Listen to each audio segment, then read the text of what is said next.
Cinema industry 1991ರಿಂದ ನಾನು ನೋಡ್ಕೊಂಬರ್ತಾ ಇದ್ದೀನಿ. ಆಗಲಿಂದಲೂ ರಘುವೀರ್ ನನಗೆ ತುಂಬ ಆಪ್ತರಾಗಿದ್ದರು. ಚೈತ್ರದ ಪ್ರೇಮಾಂಜಲಿ ಸಿನಿಮಾ ಮೈಸೂರಿನ ಶೂಟಿಂಗ್ ನಡೀತಾ ಇರಬೇಕಾದ್ರೆ ಅಲ್ಲಿಂದಲೂ ನಾನು ಫೋಟೋ ಸಿಕ್ಕೊಂಡ್ಬರ್ತಾ ಇದ್ದೀನಿ. ರಘುವೀರ್ ಬಗ್ಗೆ ನಾನು ಮಾತಾಡಬೇಕು ಅಂತಂದರೆ ಭಾಳಷ್ಟು ವಿಷಯ ಮಾತಾಡ್ಬೋದು ಬಿಡಿ. ಬಹುಶಃ ಭಾಳಷ್ಟು ಜನಕ್ಕೆ ಗೊತ್ತಿಲ್ಲದಿರೋಷ್ಟು ವಿಷಯನೂ ಮಾತಾಡ್ಬೋದು. ಅದನ್ನು ಭಾಳ ಬೇಗ ನನ್ನ ಯೂಟ್ಯೂಬ್ ಚಾನಲ್ಗೆ ಮಾತಾಡ್ತಾ ಇದ್ದೀನಿ. ಒಂದು ಆಶ್ಚರ್ಯ ಆಗಿದ್ದೇನು ಅಂತಂದರೆ ಜಾಸ್ತಿ ಮಾತಾಡೋದ್ರ ಬದಲು ಒಂದು ಸಣ್ಣ ವಿಷಯ ಹೇಳ್ಬಿಟ್ಟು ಮಾತು ಮುಗಿಸ್ತೀನಿ. ಆಶ್ಚರ್ಯ ಆಗಿದ್ದೇನು ಅಂತಂದರೆ ಸೂರ್ಯ ಅವರ ಬಗ್ಗೆ ಒಂದು ಕಾರ್ಯಕ್ರಮ ಮಾಡಬೇಕಾದ್ರೆ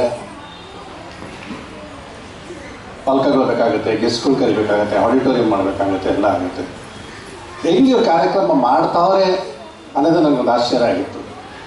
ಸಾಮಾನ್ಯವಾಗಿ ನಾನು ಒಂದು ಕಾರ್ಯಕ್ರಮಗಳು ಮಾಡಬೇಕಾದ್ರೆ ನನಗೆ 1000 ರೂಪಾಯಿ, ಲಕ್ಷಾಂತರ ರೂಪಾಯಿ ಬೇಕು. ನನ್ನ ಚಿತ್ರಲೋಕ ಫಂಕ್ಷನ್ ಒಂದು ಮಾಡಬೇಕು ಅಂತಂದರೆ ಮಿನಿಮಮ್ 1 ಲಕ್ಷ 2 ಲಕ್ಷ ರೂಪಾಯಿ ಬೇಕಾಗುತ್ತೆ.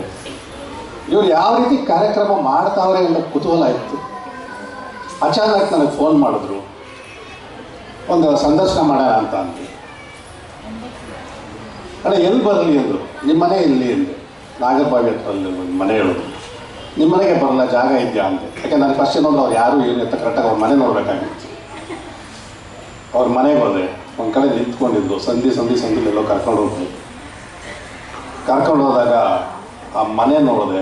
ಒಂದು ಸಣ್ಣ ರೋಡಲ್ಲಿ ಒಂದು ಪುಟ್ಟ ಮನೆ ಹೊರಗಡೆಗೆ ಒಂದು 4 ಸಿನಿಮಾ ಫೋಟೋಸ್ಗಳು ಹಾಕಿದ್ದಾರೆ. ಒಂದು ಪುಟ್ಟ ಹಾಲು, ಬಹುಶಃ ಇಲ್ಲಿಂದ ಇಷ್ಟಿರ್ಬೋದು. ಪುಟ್ಟ ಹಾಲು, ಪಕ್ಕದಲ್ಲಿ ಒಂದು ರೂಮು, ಪಕ್ಕದಲ್ಲಿ ಒಂದು ಅಡುಗೆ ಮನೆ.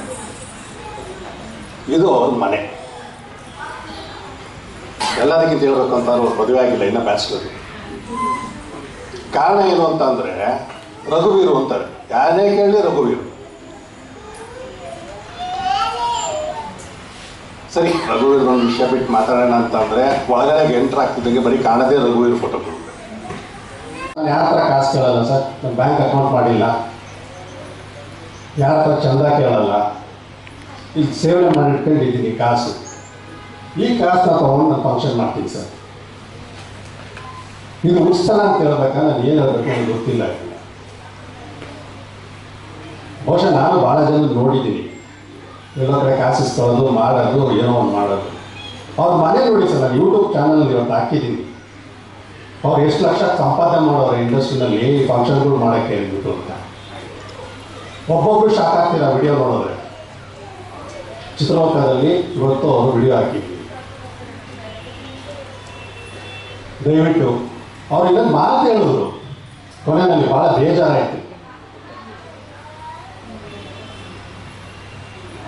ರಘುವೀರು ಎಷ್ಟೋ ಜನಕ್ಕೆ ಅನ್ನ ಹಾಕಿದ್ದಾರೆ, ನಿರ್ದೇಶನ ಮಾಡೋಕ್ಕೆ ಅವಕಾಶಗಳು ಕೊಟ್ಟಿದ್ದಾರೆ. ಎಷ್ಟೋ ಜನ ನಾವು ಕರೆದೆ, ಯಾರೂ ಫಂಕ್ಷನ್ಗೆ ಬಂದಿಲ್ಲ. ದುರಂತ ಇದು ನಮ್ಮಲ್ಲಿ. ಕರೆದ್ರೆ ಯಾವುದೇ ಕಾರ್ಯಕ್ರಮಕ್ಕೆ ಖಂಡಿತ ನಾವು ಹೋಗ್ತೀವಿ. ಕೆಲವು ಟೈಮು ಕರೆಯೋದೇ ಇಲ್ಲ. ಎಷ್ಟೋ ಜನ ಕರೆದವರಂತೆ ಒಂದು ದಿವಸಕ್ಕೂ ಬಂದಿಲ್ಲ. ಪಾಪ ಅವರೇ ಡೈರೆಕ್ಷನ್ ಕೊಟ್ಟಂಥ ಡೈರೆಕ್ಟರ್ಗಳು ಸಹ ಇಲ್ಲಿ ಬಂದಿಲ್ಲ ಅಂತ ಕೇಳಿದಾಗ ಬೇಜಾರಾಯಿತು. ಇದು 59ನೇ ವರ್ಷ ರಘುವೀರ್ದು. ಅವರು ಮಾತು ಹೇಳಿದ್ದಾರೆ, ಬಹುಶಃ ಅದು ಇಲ್ಲಿಗೆ ಲಾಸ್ಟ್ ಆಗಲಿ ಅಂತ ನಾನು ಹೇಳ್ತಾ ಇರೋದು. ಮುಂದಿನ 60ನೇ ವರ್ಷದ ಸಮಾರಂಭವನ್ನು ಮಾಡಿ ಆಮೇಲೆ ನಿಲ್ಲಿಸ್ಬಿಡ್ತೀನಿ, ನನ್ನ ಕೈಯಲ್ಲಿ ಆಗ್ತಿಲ್ಲ ಅಂತ. ದಯವಿಟ್ಟು ನಿಲ್ಸಕ್ಕೆ ಹೋಗಬೇಡಿ. ಈ ಮೂಲಕ ಈ ವೇದಿಕೆಯಲ್ಲಿ ಹೇಳ್ತಾ ಇದ್ದೀನಿ, ಮೇಡಮ್ ಅವ್ರ ಮುಖಾಂತರ ಹೇಳ್ತಾ ಇದ್ದೀನಿ. ಮೇಡಮ್, ಮುಂದಿನ ವರ್ಷ ರಘುವೀರ್ ಅವರ ಕಾರ್ಯಕ್ರಮ ಸ್ಟಾಪ್ ಮಾಡ್ತೀನಿ ಅಂತ ಹೇಳ್ತಾ ಇದ್ದಾರೆ. ನೀವುಗಳು ಹೇಳಬೇಕು, ನೀವು ಹೇಳಬೇಕು. ಇದು ನಿಮ್ಮ ಅಪ್ಪನ ಹೆಸರು ಇರುವಂಥ ಕಾರ್ಯಕ್ರಮ. ಯಾವತ್ತಿದ್ರೂ ರಘುವೀರ್ ಇದ್ದೇ ಇರ್ತದೆ.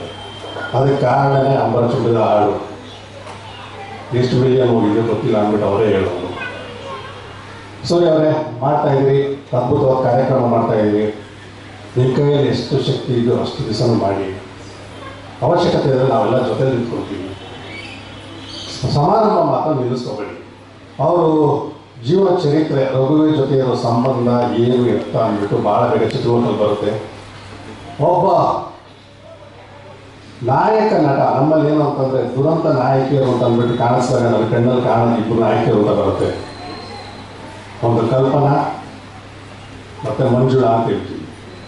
ದುರಂತ ನಾಯಕ ಅಂತ ಅಂದ್ಬಿಟ್ಟು ಎಲ್ಲ ನಾನು ಹೇಳ್ಬೇಕಾದ್ರೆ ತಪ್ಪು ತಿಳ್ಕೊಬೇಡಿ. ಅವ್ರ ಕಥೆಗಳು ಎಲ್ಲ ಕೇಳೋದ ಮೇಲೆ ಅದು ರಘುವೀರ್ ಒಬ್ಬರೇ. ಅವರ ನೆನಪಲ್ಲಿ ಕಾರ್ಯಕ್ರಮ ಮಾಡ್ತಾ ಇದ್ದೀವಿ. ದಯವಿಟ್ಟು ಮುಂದುವರ್ಸ್ಕೊಂಡು ಹೋಗಿ ಅಂತ ಹೇಳ್ತಾ ನಾನು ಎಲ್ಲ ಮಾತು ಮುಗಿಸ್ತಾ ಇದ್ದೀನಿ. ವೇದಿಕೆಯಲ್ಲಿ ಅವಕಾಶ ಕೊಟ್ಟಿದ್ದಕ್ಕೆ ಧನ್ಯವಾದಗಳು. ನಮಸ್ಕಾರ. Thank you.